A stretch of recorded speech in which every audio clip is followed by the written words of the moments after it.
ইয়া রাব্বাল আলামিন আল্লাহ, প্রবাসে যারা আছে, বিদেশে যারা, মা বাবার কথা মনে পড়লে, কলিজার টুকরা সন্তানদের কথা মনে পড়লে দরজা লাগায়া রুমের মধ্যে বসে বসে কাঁদে। আল্লাহ, তাদের কামাই রুজি রোজগারের বরকত নসিব করে দিও। কাগজপত্রের সমস্যা থাকলে সমাধান করে দিও। ও রব্বি করিম আল্লাহ, আজকের মোনাজাতে বারবার মা বাবার কথা মনে পড়তেছে।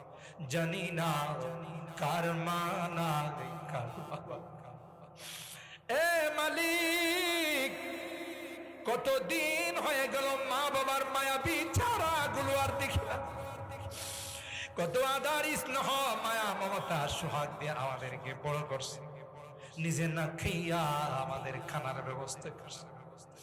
বাবা কোনো ভালো কাপড় পরে নাই, ভালো কোনো জুতা পরে নাই। কেউ যদি বাবার হাতে একটা মিষ্টি দিয়েছে, বাবা মিষ্টিটা প্যাকেটে করে আমার জন্য নিয়ে আসছে। কাঁধে কুলে করে আমাকে মানুষ বানাইছে। মা জনম দুঃখিনী মা, কত কষ্ট আমার জন্য স্বীকার করেছে। কনসেপ্ট করার সাথে সাথে মা কোনো কিছু খাইতে পারে নাই, যা খাইতো সবগুলো মার বমি হয়ে যায়। আল্লাহ, মাটা দেখতে কত সুন্দরী ছিলেন, আমার জন্য মাটা কঙ্কাল হয়ে গেছে, হাঁটি হাঁটি। আস্তে আস্তে মার পেটে বড় হতে লাগলাম। আল্লাহ, মা স্বাভাবিক চলাফেরা করতে পারে না, মা বসে যায়, শুয়ে যায়। আল্লাহ আল্লাহ, প্রসব ব্যথা যখন শুরু হয়ে গেল, আমার মা সবার কাছ থেকে বিদায়। স্বামীরা হাত ধরে বলে, প্রাণের স্বামী রে, তোমার সংসারে এসে তোমার কোনো খেদমত করতে পারি না। তোমার সন্তান হবে, কত মা সন্তান জন্ম দিতে গিয়া মারা যায়। আমিও যদি মারা যাই, তুমি আমার উপর কোনো দাবি রাখো না। বেহুশ হয়ে আল্লাহ জিব্বায় কামড় দিয়ে মা দুনিয়ার সুন্দর চেহারাটা আমাকে দেখাইছে।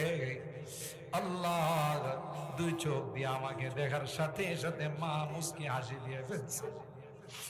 2টা বছর মাকে ঘুমাইতে দেয় নাই, দুধ খাইয়েছি। আল্লাহ, ক্ষুধা লাগছে, কান্না করছি, মা তার কাঁচা ঘুমটা ভেঙে আমাকে খাওয়াইছে। কনকনে শীতের মধ্যে বারবার মার কুলে পেশাব করে দিয়েছে। মা কোনোদিন বিরক্ত হয়ে আমাকে দূরে সরাই দেয়। আল্লাহ, বেরতলার থেকে যখন বাড়ির থেকে বের হয়েছি, ঢাকা যাব, কর্মস্থলে যাব, মা দরওয়াজার মধ্যে দাঁড়ায় দাঁড়ায় আমার জন্য কাঁদছে। শাড়ির আঁচলটা দিয়ে আমার চোখের পানিগুলো মুছে আর ডাক দেয়া কই, বাবা তোমার কর্মস্থলে গিয়ে তুমি জানাই, ও রে, আমি যে তোমার জনম দুঃখিনী মা, তোমার খবর না পাওয়া পর্যন্ত একটা লোকমা খানাও আমার মুখে যায়। আল্লাহ, এখনো তো বাড়ির থেকে বিদায় নেই, কেউ যে আমাকে এই কথাগুলো বলে বিদায় জানায় না, কারণ আমার মা যে দুনিয়াতে নেই। বাড়িতে ফিরতে দেরি হলে মা ডাক দেওয়ার সাথে সাথে দরওয়াজাটা খুলে দিত। এ মা, এ